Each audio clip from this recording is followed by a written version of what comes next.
sejahtera saudara-saudara. Saya percaya saudara-saudara tetap di dalam perlindungan Tuhan, tetap semangat, jangan pernah kendor, jangan pernah putus asa. Percaya bahwa penyertaan Tuhan atas hidup kita masing-masing dan keluarga ada di dalam perlindungan Tuhan. Imani itu. Hari ini saya akan membagikan firman Tuhan, dan biarlah firman ini menjadi kesehatan bagi tubuh jiwa kita, rohani kita, dan tetap terus andalkan Tuhan. Mari kita tundukkan kepala. Saya akan nyanyikan lagu pujian Lingkupiku.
Bapa kami yang ada di dalam surga, kami merasakan damai sejahtera, sukacita, ketenangan di dalam hidup kami saat Engkau ada bersama kami dan keluarga kami.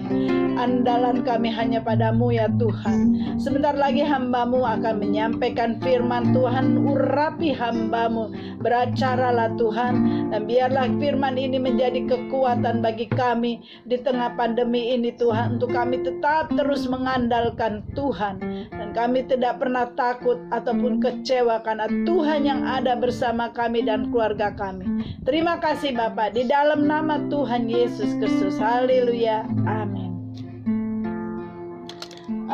Di sini saya akan membagikan firman Tuhan di kitab Galatia 5 ayat 16 sampai 23. Hidup menurut daging atau roh, ya. Di sini akan saya bahas mengenai hidup menurut daging atau roh. Maksudku ialah hiduplah oleh roh, maka kamu tidak akan menuruti keinginan daging, sebab keinginan daging berlawanan dengan keinginan roh, dan keinginan roh berlawanan dengan keinginan daging, karena kedua-duanya bertentangan, sehingga kamu setiap kali tidak melakukan apa yang kamu kehendaki. Akan tetapi jikalau kamu memberi dirimu dipimpin oleh roh, maka kamu tidak hidup di bawah hukum Taurat. Perbuatan daging telah nyata, yaitu percabulan, kecemaran, hawa nafsu, penyembahan berhala, sihir, perseteruan, perselisihan, iri hati, amarah, kepentingan diri sendiri, pencederaan, roh pemecah, kedengkian, kemabukan, pesta pora, dan sebagainya. Terhadap semuanya itu kuperingatkan kamu seperti yang telah kubuat dahulu, bahwa barang siapa melakukan hal-hal yang demikian, ia tidak akan mendapat bagian dalam kerajaan Allah. Tetapi buah roh ialah kasih, sukacita, damai sejahtera, kesabaran, kemurahan, kebaikan, kesetiaan, kelemah lembutan, penguasaan diri, tidak ada hukum yang menentang hal-hal itu. Jadi saudara-saudara, di sini bagaimana Rasul Paulus menceritakan bagaimana manusia yang hidup dengan kedagingan atau orang manusia yang dipimpin oleh roh. Jadi buah-buah roh pun ialah kasih, sukacita, damai sejahtera, kesabaran, kemurahan, kebaikan, kesetiaan, kelemah lembutan, penguasaan diri. Itu adalah buah-buah roh. Damai sejahtera itu adalah suatu keadaan. Damai sejahtera, tentram, tidak ada bahaya, tidak ada ketakutan, tidak ada kecemasan. Banyak orang berpikir bahwa damai sejahtera itu bisa didapatin kalau kita banyak uang, kalau usaha kita berhasil, kita punya kekayaan yang luar biasa. Banyak manusia beranggapan damai sejahtera itu yang mereka peroleh. Saudara-saudara, itu hanyalah damai sejahtera secara dunia yang hanya sesaat lalu akan hilang. Saat harta kita habis, uang kita habis, jabatan kita sudah tidak memiliki, semua itu akan musnah. Tetapi damai sejahtera yang kekal dan abadi adalah di saat kita susah, di saat kita senang, kita akan tetap bersyukur pada Tuhan. Di saat kita punya sakit, ataupun dokter memvonis kita kena corona, kita tetap terus damai sejahtera dan mengucap syukur. Itulah yang namanya damai sejahtera yang datangnya dari Tuhan. Di dalam situasi keadaan apapun kita tetap mengucap syukur. Namun damai sejahtera seperti itu hanya sementara, yaitu kalau kita beranggapan bahwa damai sejahtera itu adalah kekayaan, jabatan. Itu semua hanya sementara. Lalu bagaimana kita bisa mendapatkan damai sejahtera yang Tuhan sungguh-sungguh berikan? Yang pertama adalah damai sejahtera hanya dimiliki orang percaya. Karena hanya orang percaya yang memiliki Roh Kudus di dalam hidupnya. Ketika kita percaya, maka Roh Kudus yang akan tinggal di dalam hati kita. Dan salah satu buah Roh Kudus adalah damai sejahtera. Damai sejahtera yang dari Tuhan bukan hanya berada ketika keadaan kita tenang, namun ketika keadaan sulit itu masih merasakan damai sejahtera. Jadi saudara-saudara, bagaimana kita mendapatkan damai sejahtera itu? Yaitu damai sejahtera hanya dimiliki oleh orang-orang percaya. Jadi kalau kita tidak percaya, ragu iman kita pada Tuhan, kita tidak akan memiliki damai sejahtera. Karena salah satu buah-buah roh adalah damai sejahtera. Saudara-saudara, kalau kita memiliki Roh Kudus dan kita membuka hati untuk Roh Kudus masuk dan memimpin kita, kita akan dapat damai sejahtera itu.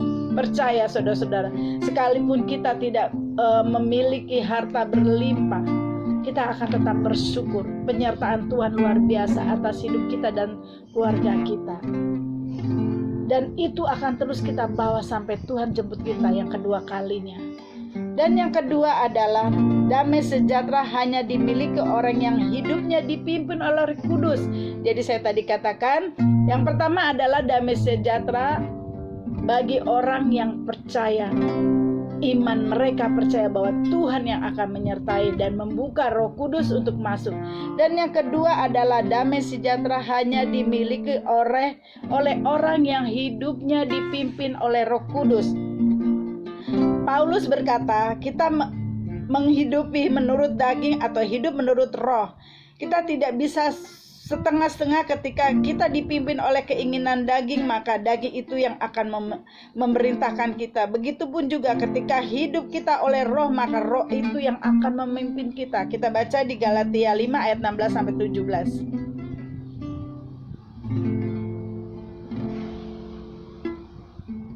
Sebab keinginan daging berlawanan dengan keinginan roh, dan keinginan roh berlawanan dengan keinginan daging. Karena keduanya bertentangan, sehingga kamu setiap kali tidak melakukan apa yang kamu kehendaki. Akan tetapi jikalau kamu memberi dirimu dipimpin oleh roh, maka kamu tidak hidup di bawah hukum Taurat. Jika kita sungguh-sungguh anak Tuhan, ketika kita berbuat dosa sekecil apapun, maka rasanya tidak ada damai sejahtera. Hendaklah damai sejahtera itu menjadi wasit dalam hati kita. Ketika firman itu ditaburkan untuk kita berbuat dosa, maka alarm itu yang akan berbunyi. Kita tidak akan damai sejahtera jika kita berbuat dosa. Namun Hati-hati jika alarm kita sudah berbunyi tetapi kita tidak memperdulikannya, alarm itu kita bisa rusak. Itu yang disebut mendukakan Roh Kudus. Jadi Roh Kudus yang ada di dalam diri kita, damai sejahtera yang ada di dalam hidup kita, itu ada alarm yang Tuhan taruh. Jadi orang-orang percaya, orang-orang yang menerima Roh Kudus di dalam kehidupan, dia akan tahu bahwa ini tidak benar. Tetapi kalau Roh Kudus sudah mengingatkan dan kita melanggar, hati-hati, kita harus menerima konsekuensinya dari Tuhan. Saudara-saudara, itu 2 poin bagaimana damai sejahtera kita bisa terima, yaitu yang pertama, untuk orang-orang percaya bahwa Tuhan Yesus adalah juru selamat, bahwa Tuhan Yesus adalah Tuhan yang luar biasa yang patut kita sembah dan kita puji. Yang kedua adalah damai sejahtera hanya dimiliki orang-orang yang hidupnya hanya dipimpin oleh Roh Kudus. Nggak mungkin hidup kita dipimpin oleh kedagingan, dan tidak akan ada damai sejahtera kalau hidup kita masih diliputi kedagingan. Karena apa? Kita hanya berpikir dengan kedagingan duniawi. Tapi kalau hidup kita dipimpin oleh Roh Kudus yang akan menuntun kita menuju jalan kebenaran bersama Tuhan. Demikian firman Tuhan yang bisa saya sampaikan. Mari kita tundukkan kepala. Bapa kami yang ada di dalam sorga, kami mengucap syukur dan terima kasih. Kami percaya Tuhan yang memberi damai sejahtera setiap saat bagi kami. Di tengah pandemi ini Tuhan, kami memohon belas kasih-Mu turun untuk kami. Berikan damai sejahtera itu untuk kami Tuhan, dan biarlah Roh Kudus yang memimpin hidup kami, sehingga kami tahu mana yang baik dan tidak. Di tengah pandemi ini supaya Tuhan, Roh Kudus yang memberi kekuatan bagi kami untuk kami tetap setia padamu Tuhan. Bapa, kami berdoa untuk bangsa Indonesia. Kami percaya pemulihan akan terjadi bagi bangsa kami.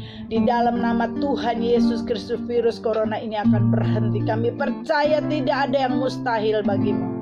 Terima kasih Bapa. Inilah doa-doa yang boleh kami naikkan hanya di dalam nama Tuhan Yesus Kristus, Allah Bapa kami yang hidup dan Roh Kudus. Mari kita yang percaya katakan amin. Jangan lupa subscribe. Tuhan berkati.